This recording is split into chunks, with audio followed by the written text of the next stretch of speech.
Bonjour à tous, c'est Dorian et bienvenue dans cette nouvelle vidéo dans laquelle je vais vous partager le plan que j'utilise pour mes finances personnelles. Alors dit plus simplement, en fait c'est un mind map où c'est tout simplement un raisonnement logique étape par étape qui correspond à différentes étapes de la situation financière tout le long de la vie. Alors on va regarder ensemble toutes les étapes et à la fin sachez que je vous ferai le bilan sur ce que moi personnellement je suis en train d'essayer d'améliorer en ce moment, mes points sur lesquels je me concentre le plus, sachant que j'ai déjà passé certaines étapes afin de toujours m'améliorer. Alors je dirais aussi que les étapes sont dans un ordre précis, sachez que c'est bien normal cependant qu'on n'en soit pas tous à la même étape. Par exemple, quand j'étais étudiant, je n'avais pas la même situation financière et sur mes finances personnelles que ce que j'ai aujourd'hui, et je pense que dans 10 ans, je serai certainement un petit peu plus avancé. Évidemment, on ne connaît pas le futur, mais en tout cas, c'est l'objectif de tout le temps s'améliorer. Et donc, ce que je veux dire, c'est que peu importe à quel point vous en êtes dans cet organigramme, c'est beaucoup lié à votre âge, à ce que vous avez fait par le passé, mais au final, l'important, à travers cette vidéo, c'est d'acquérir, ou en tout cas pour moi, de vous transmettre les connaissances et vraiment les points clés afin de pouvoir avancer, peu importe où on en est. Donc la première étape pour moi, c'est de faire le point. Et cette étape est valable que vous soyez étudiant, que vous sortiez des études, que vous soyez déjà dans une carrière professionnelle ou même bien avancé. Donc qu'est-ce que j'entends par faire le point? Et d'ailleurs, moi je le fais assez régulièrement, entre guillemets, je vérifie par exemple quelles sont mes compétences, évidemment aussi quelle est votre activité professionnelle, est-ce que vous en avez plusieurs, listez tous vos revenus parce qu'il n'y a pas que l'emploi salarié, on peut très bien aussi avoir un petit business sur le côté, faire de l'achat-revente, avoir une chaîne YouTube, je ne sais pas. Donc voilà, listez tout ça pour vraiment avoir une idée claire d'où vous en êtes parce que plus tard ça va servir pour savoir où on peut aller. L'autre point important aussi, c'est de regarder ses dépenses. Donc là, c'est assez simple, d'ailleurs, ça va nous amener à la deuxième étape qui est le budget. Là, c'est connaître votre loyer, votre alimentation, vos assurances, toutes vos dépenses, loisirs, vacances, etc. Donc vraiment être au courant d'où part votre argent chaque mois, parce qu'il faut vraiment être conscient d'où son argent s'en va, afin de pouvoir, comme on le verra par la suite, économiser, avoir un écart entre ses revenus et dépenses, et tout simplement pouvoir ensuite investir. Donc ça nous amène sur l'étape suivante qui est le budget. Alors juste une aparté avant de passer sur le budget, en fait je vous fais cette vidéo parce que j'avais fait un sondage sur Instagram pour savoir si le sujet vous plairait, et clairement j'ai eu un résultat très positif, je vous en remercie. Et d'ailleurs ça me permet de vous dire aussi, n'hésitez pas à aller suivre le compte Instagram, j'y partage du contenu différent et que je trouve aussi intéressant, et du coup n'hésitez pas, vous avez le lien dans la description. Très bien. Bon, le budget, je pense que vous le savez, c'est important, comme on le disait, pour savoir où notre argent va et d'où notre argent vient, combien on gagne, combien on dépense.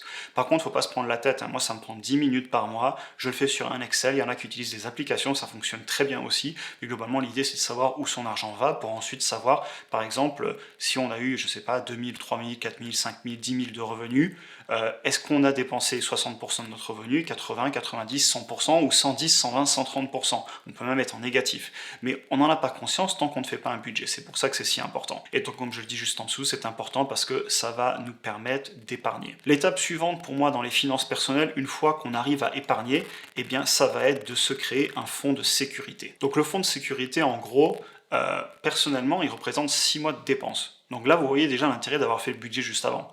Honnêtement, à 200-300 euros près, j'arrive à peu près à dépenser la même chose, puisqu'au final, pour tout ce qui est voyage, plaisir, c'est un budget mensuel qui s'accumule et qui se dépense au fur et à mesure. Donc ma consommation de mon budget est vraiment assez précise. Donc j'ai 6 mois de dépenses de côté, j'y touche pas. C'est pas investi, c'est pas quelque chose sur lequel que je vais utiliser pour, par exemple, aller me faire plaisir. Voilà, c'est vraiment de l'argent qui ne bouge pas s'il y a une catastrophe. Je le préciserai aussi, évidemment, c'est à adapter selon votre cas. Par exemple, si on a des revenus instables, selon notre âge, si on est plus ou moins âgé, si on est propriétaire d'une maison, si on est locataire, évidemment, il y a des personnes qui vont avoir besoin de beaucoup plus de 6 mois. Par exemple, si on est propriétaire et qu'on veut vraiment pas prendre de risques, protéger sa famille, on aura certainement plus. Et à l'inverse, si on est jeune, qu'on a des revenus entre guillemets assez stables et qu'on peut gagner facilement en travaillant à gauche à droite, on peut avoir un petit peu moins puisqu'on est plus réactif. Et là, le point super important, vous voyez, je l'ai bien écrit, on ne dépense pas le fonds d'urgence si c'est pas une urgence. Donc, qu'est-ce que je définis par urgence? Des pertes d'emploi, un dégât sur le logement, un accident, ça peut être n'importe quoi, mais c'est quelque chose d'imprévu sur lequel on a besoin d'argent dont on n'avait pas, qu'on n'avait pas de côté, et c'est à ça que sert le fonds d'urgence. Donc ça veut dire pas d'achat plaisir, pas la nouvelle télé, pas le nouveau téléphone, pas le dernier voyage, les vacances, il y en a, ils sont plus dans le voyage que dans les objets, pourquoi pas. Dans tous les cas, ça passe surtout pas sur le fonds de sécurité, ça passe dans le budget. On passe maintenant à la prochaine étape, et il va s'agir de dépenser moins contre gagner plus. Donc là, d'un point de vue de la gestion des finances, on sait combien on gagne, on sait d'où vient notre argent, on sait où part notre argent, et si on a un gros pépin, on peut réagir parce qu'on a un fonds de sécurité. Maintenant, et c'est là que la vidéo va atteindre ses limites pour certains, si votre objectif c'est de continuer votre carrière tranquillement, de prendre la retraite et d'être heureux, et bien honnêtement, vous pouvez vous arrêter là, et c'est très bien. Par contre, après, si vous cherchez à investir pour vous acheter un petit peu de liberté, pour peut-être préparer une meilleure retraite, ben là, ça va vraiment rentrer en jeu, et c'est vraiment cette deuxième partie des finances personnelles que je développe beaucoup sur la chaîne, dans laquelle on va rentrer. Donc là, il y a un point que j'aime toujours dire, it's easy to outspend any income. En gros, l'idée, c'est que peu importe combien vous gagnez, vous arriverez toujours à le dépenser. Et le deuxième point à retenir, c'est qu'il y a une limite à combien on peut ne pas dépenser. C'est-à-dire qu'il faut se loger, il faut se nourrir, il faut être heureux. On ne va pas vivre malheureux, il faut quand même profiter de la vie, et je suis le premier à profiter. Par contre, il n'y a pas de limite à combien on peut gagner. Donc l'idée, et je déteste cette vision des choses qui dit on dépense toujours moins, évidemment je ne fais pas partie des gens qui dépensent énormément, je vis assez simplement, mais je vis bien.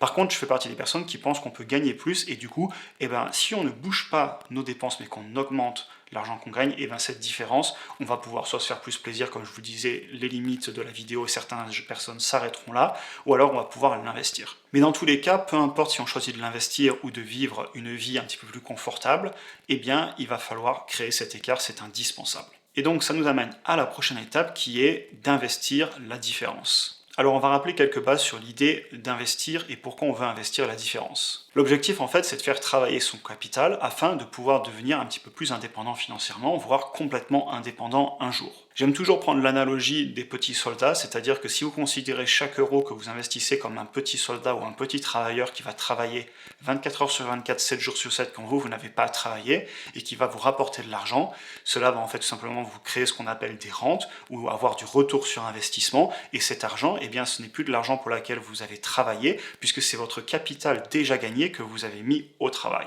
Donc en termes d'investissement, on pense évidemment de suite à l'immobilier, à la bourse et au business. Il en existe de nombreux autres, vous pourrez très bien aller chercher facilement, vous renseigner à gauche à droite. Mais voilà, moi sachez que je fais évidemment beaucoup d'investissements en bourse, c'est la principale thématique de la chaîne avec tout ce qui est indépendance financière et finances personnelles. J'ai fait de l'immobilier, on va en parler plus tard, il faut que j'en refasse. Et j'ai aussi des petits business, des petites activités qui me rapportent en plus de ma carrière. Alors ce que je veux dire sur l'investissement, et je vais zoomer dessus pour que ce soit très clair, il est important de commencer le plus tôt possible. Le temps est votre meilleur allié. C'est-à-dire que si vous voulez investir pour le long terme, pour vous mettre dans une situation financière confortable, le meilleur moment pour commencer, c'était hier. Il vaut mieux commencer petit que d'attendre d'avoir beaucoup pour investir. Parce qu'on va faire des erreurs au début, donc autant faire des erreurs sur des petites sommes, que ce soit dans le business, dans la bourse ou dans l'immobilier, on fera des erreurs. Donc on commence tôt et on apprend, et en plus on se met dans cette logique qui est d'investir tous les mois, et donc de ne pas aller dépenser l'argent si c'est notre objectif, bien entendu. Et je vous dirai cette phrase qui est très connue, je sais que Bill Gates l'avait utilisée dans un discours, mais bon, on l'a souvent entendu, et puis là je l'ai un petit peu modifié à ma sauce en français.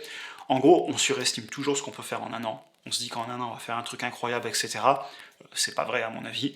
Par contre, enfin, il y a des gens qui sont très bons, mais c'est pas mon cas, je suis juste normal. Par contre, on sous-estime complètement, mais vraiment complètement ce qu'on peut faire en 10 ans, c'est-à-dire que les petites actions du quotidien peuvent faire des choses énormes sur de longues périodes. Parfait, donc on va passer à l'étape suivante. Je vais dézoomer un petit peu du coup. Il s'agit en fait du bilan sur, personnellement, qu'est-ce que je fais en ce moment comme action pour justement continuer à toujours évoluer et améliorer mes finances personnelles. Donc on va commencer par le positif, les actions en fait que j'ai déjà mis en place ces derniers temps. Donc une négociation au niveau de ma carrière qui est en cours, puisque j'aime ma carrière, j'aime ce que je fais, j'ai envie de continuer, et donc par contre il faut négocier, c'est-à-dire que même au bout d'un moment on commence à s'ennuyer, on a plus de compétences, plus de valeur ajoutée, donc voilà, on va tout faire, enfin moi personnellement je fais tout en ce moment pour m'améliorer. Et je vous en avais d'ailleurs parlé dans une vidéo, où je parlais justement qu'en cas de temps difficile, de récession par exemple, il est intéressant de sécuriser ses revenus, et en plus de les augmenter, c'est-à-dire que si vous vous appuyez vraiment où c'est important, vous apportez les bons résultats au niveau de l'entreprise, et bien forcément on va vous reconnaître à un moment à une juste valeur. Il faut demander, hein, ça ne tombe pas du ciel, il faut aller chercher, la promotion, l'augmentation, peu importe, ou changer d'entreprise peut-être, mais dans tous les cas, on se sécurise parce qu'on devient de plus en plus indispensable en étant toujours plus performant et en ayant toujours plus de valeur ajoutée. L'autre point que je fais bien et que je continue à améliorer chaque mois, c'est d'investir mensuellement sur différents actifs, que ce soit la bourse, que ce soit des objets de collection, que ce soit de la crypto, peu importe. Donc voilà, j'investis sur pas mal d'actifs. Et comme je vous l'avais dit aussi, ça je le précise en dessous, je ne cherche pas à réduire mes dépenses, c'est-à-dire que Je ne cherche pas à investir en dépensant moins chaque mois, j'essaie plutôt d'investir en gagnant plus chaque mois et en maintenant mon niveau de vie qui me convient et qui est pour moi assez confortable. Et les autres actions que j'ai mis en place et que je continue à pousser, clairement ce que je vous dis ici c'est déjà mis en place, mais c'est en permanence des améliorations. Eh bien c'est tout ce qui est aspect entrepreneuriat freelance, donc de l'achat-revente que je faisais déjà et que je continue. J'ai la petite chaîne YouTube qui rapporte un petit peu, c'est pas énorme mais c'est bien. Et puis voilà, j'ai aussi fait des activités de freelance, j'en fais de temps en temps et pourquoi pas en faire un petit peu plus si j'ai par exemple besoin d'investir beaucoup, si les marchés viennent à baisser, et ben je vais venir appuyer sur ces différents boutons pour gagner plus à un moment précis si vraiment j'ai besoin de gagner un peu plus d'argent pour investir ou si j'ai une galère. Maintenant, regardons les points que je dois vraiment améliorer. C'est vraiment mon objectif à moyen terme. Tout d'abord, il faut que je fasse une nouvelle opération immobilière. Le problème, c'est que c'est un petit peu en suspens à cause de la carrière, puisqu'évidemment, si j'en fais une, c'est à crédit. Et donc, dès que j'aurai reconfirmé où je continue en termes de carrière, il est évident que je vais aller refaire de la dette pour faire de l'immobilier. Ça a très bien marché pour moi par le passé et je veux en refaire. Ensuite, il faut que je continue à améliorer ma valeur ajoutée. Dans ma carrière, être meilleur, être plus performant, proposer plus. Sur YouTube, faire des meilleures vidéos, peut-être pas en faire plus, mais à augmenter la qualité. Ou alors, là, comme je le fais depuis quelques temps, pousser mon Instagram pour aussi créer du contenu vers des nouvelles personnes qui ne regardent pas encore ce que je fais. Et au final, on est là pour transmettre, pour s'aider. Et le plus de personnes, le mieux. Et puis, moi, le plus de personnes, le plus, j'ai des petits revenus avec YouTube sur la publicité notamment. Donc voilà, c'est important pour moi de continuer là-dessus. Et aussi, ce que je dirais, bon, je l'ai déjà dit plus tôt, je me répète un petit peu, désolé. Mais voilà, j'ai bien travaillé sur ma valeur ajoutée, sur les business, etc. cette dernière année et demie. Et là, en ce moment, c'est ce que je fais en fait. Je me refocus sur à continuer ma carrière, tout simplement parce que j'aime ce que je fais, j'aime l'industrie, j'aime l'ingénierie, et je vois pas pourquoi j'arrêterais tant que je suis épanoui. Par contre, si le jour où je suis plus épanoui, vu que je me suis mis dans une situation financière confortable, on le verra en conclusion, eh bien forcément, si ça me plaît plus, je pourrais changer, et c'est pour ça que je le fais. Comme vous le savez, c'est un petit peu la philosophie que j'ai sur la chaîne, au final, de faire des actions en place en amont pour ensuite avoir du choix. Et donc ça nous amène directement au dernier point qui sera ma conclusion. En fait, je fais souvent cet exercice, surtout la dernière étape du bilan. Et cet organigramme, je l'avais déjà utilisé, j'ai fait d'autres vidéos avec par le passé, sauf que je filmais pas mon écran et donc c'était juste plus des choses que je vous avais dit à l'oral. Mais en fait, ce document, ça fait longtemps que je l'ai écrit, au début à la main, maintenant je l'ai numérisé. Donc les deux points de la conclusion. Le premier, et on en a déjà parlé par le passé, ayez votre pourquoi. C'est-à-dire que tout ce qu'on vient de présenter auparavant, si vous n'avez pas une vraie raison profonde qui vous pousse à le faire, vous ne le ferez pas, vous n'agirez pas. Donc je sais que c'est du développement personnel, allez sur la chaîne, j'ai déjà fait des vidéos sur ce sujet, mais voilà, moi mon pourquoi, je l'ai mis juste en dessous, ce sera la conclusion. En fait, ce que je cherche avant tout dans la vie, c'est la capacité de dire oui à ce que j'ai envie de faire, mais c'est aussi et surtout la capacité de pouvoir dire non. Et en me mettant dans une position confortable, en ayant des finances personnelles qui tiennent la route et en les travaillant, en les améliorant chaque jour, je me retrouve à un moment, si je n'aime plus ma carrière, je peux partir. Si je veux partir faire un tour du monde, je peux le faire. Si je veux m'arrêter de travailler pendant pas mal d'années, je peux le faire. Évidemment, je ne le fais pas parce que vu que j'ai le choix et que j'ai la possibilité, eh bien du coup, je suis épanoui, puisque au final, c'est le schéma terrible de la rat race en anglais, c'est quand on ne s'est pas mis dans une position financière où on peut avoir des choix, eh bien on fait que courir après la vie, on fait le métro boulot dodo. Je ne vais pas m'éterniser plus longtemps, vous avez compris le principe. Avoir un pourquoi, pour pouvoir mettre en place toutes les actions du dessus, je suis certain que vous connaissez le vôtre, au moins, même si vous ne connaissez pas mot pour mot, vous le ressentez, et ensuite, vraiment refaire ces exercices assez souvent, parce que par exemple, vous voyez, en faisant cet exercice, je me rends compte que il faut que je refasse de l'immobilier, typiquement. Donc je vais peut-être en refaire, ça dépend aussi de la carrière, mais c'est important de tout le temps se reposer ces questions. Et bien sur ce, écoutez, j'en ai fini avec cette vidéo. Comme d'habitude, j'espère qu'elle vous a plu. N'hésitez pas à me dire ce que vous en pensez dans les commentaires. Vous pouvez aussi vous abonner si vous êtes nouveau sur la chaîne et si vous voulez pas rater les prochaines vidéos. De la même façon, laissez un petit like et activez la cloche si vraiment vous voulez pas rater les dernières vidéos parce que YouTube ne les montre pas toujours. Vous avez aussi des liens utiles dans la description, aussi bien pour soutenir la chaîne. Et puis j'ai aussi par exemple une vidéo gratuite que j'avais créée sur l'introduction en bourse qui vraiment permet de comprendre la bourse ou du moins les fondamentaux si on est débutant avant de pouvoir se lancer. Sur ce, comme d'habitude, je vous souhaite une excellente journée et on se voit dans la prochaine vidéo.